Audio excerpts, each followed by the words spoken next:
Essência modificadora.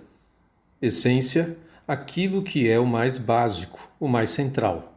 A mais importante característica de um ser ou de algo, ideia central, argumento principal, espírito, determinada qualidade em seu mais alto grau.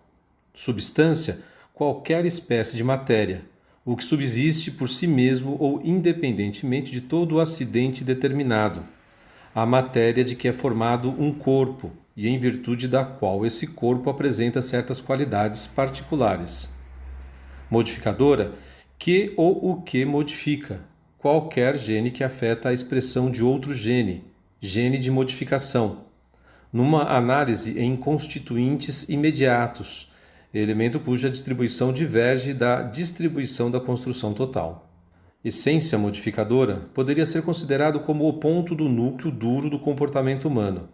Seria o equivalente ao kernel dos computadores, ao que há de mais importante no pensamento humano individual, pois é dessa essência modificadora que se obtém todo tipo de comportamento de cada indivíduo, onde tudo se esclarece, se revela, ou até mesmo possui capacidade de se complicar, de se obscurecer, dependendo da pessoa e da situação, aquilo que ocorre e substancia a nossa existência transformadora na Terra.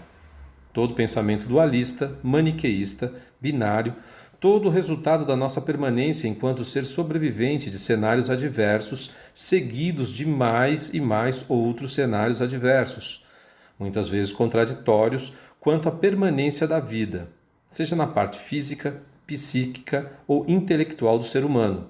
É tudo o que nos faz o que somos, mesmo sem termos a menor consciência disso, da nossa eterna luta pela nossa sobrevivência como ponto principal de cada indivíduo. Não há, ou ao menos não foi encontrada, nenhuma palavra que reflita melhor a essência humana que não seja um substantivo ou um advérbio, e todos possuem palavras opostas.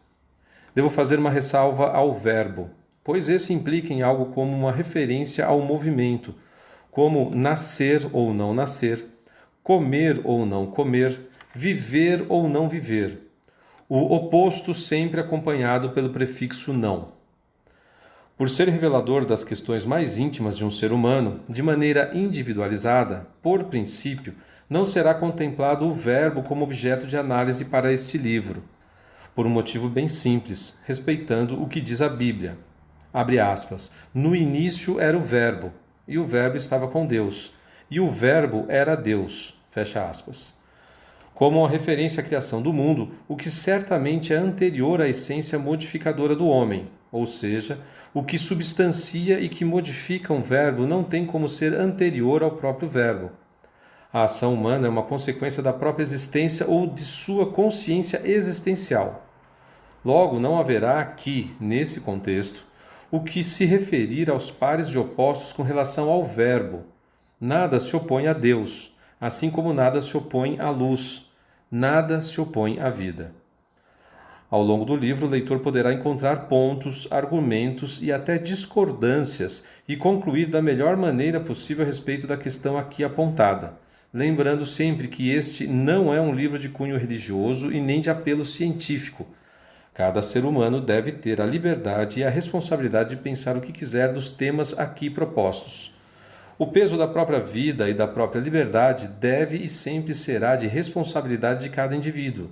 Não há neste trabalho a menor responsabilidade em ditar regras e nem comportamentos, mesmo que o autor o faça por simples idiosincrasismo, manifestação do ego ou qualquer outra questão pertinente ao comportamento humano do qual ninguém está desassociado.